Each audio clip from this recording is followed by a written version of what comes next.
శంషాబాద్లో arrest చేశారని చెప్తున్నట్టు ఆ వరుణ్ అనే అతను కూడా అప్రూవర్గానే ఉంటాడు. మొత్తం 3 పేర్లు ఆల్రెడీ మొన్నటి నుంచి వాడుకలోనే వస్తున్నాయి.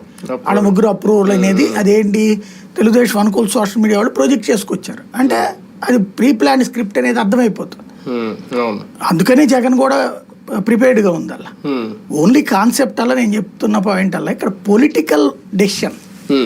రాజకీయంగా చంద్రబాబు నాయుడు జగన్ని జైల్లో పెట్టాలనుకుంటే ఇంకేం అక్కర్లా. లేదు మీరు సరైనటువంటి ఎవిడెన్స్లు తీసుకురావాల్సిందంటే కనుక ఈ చాలం తీసుకురండి అంటే ఈ చాలం. ఎందుకంటే 11 కోట్లు అక్కడెక్కడో దొరికినాయి.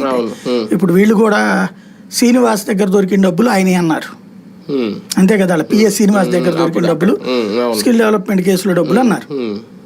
ఏడ ప్రూవ్ ఒప్పుకుంది కోర్టు, ఎలా అంటావు అది అంతే కదా.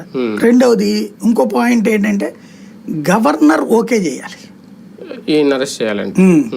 ఎందుకు వీళ్ళే ఆ ప్రిసీడియం నేర్పారు.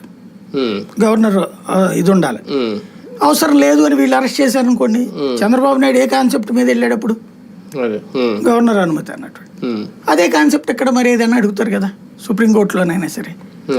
అప్పుడు ఇది కొట్టేశారు అనుకోండి, చంద్రబాబుది కూడా కొట్టేయచ్చు కదా అప్పుడు, అంతే కదా.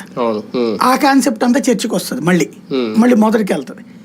నెంబర్ 1. నెంబర్ 2 వచ్చేటప్పటికి జగన్ని ఇప్పుడు అరెస్ట్ చేయాలి అన్నప్పుడు ప్రైమా ఫేసి ఏది అంటే వాళ్ళు చెప్పారు వీళ్ళు చెప్పారు, దాన్ని హియర్సే ఎవిడెన్స్ అంటారు.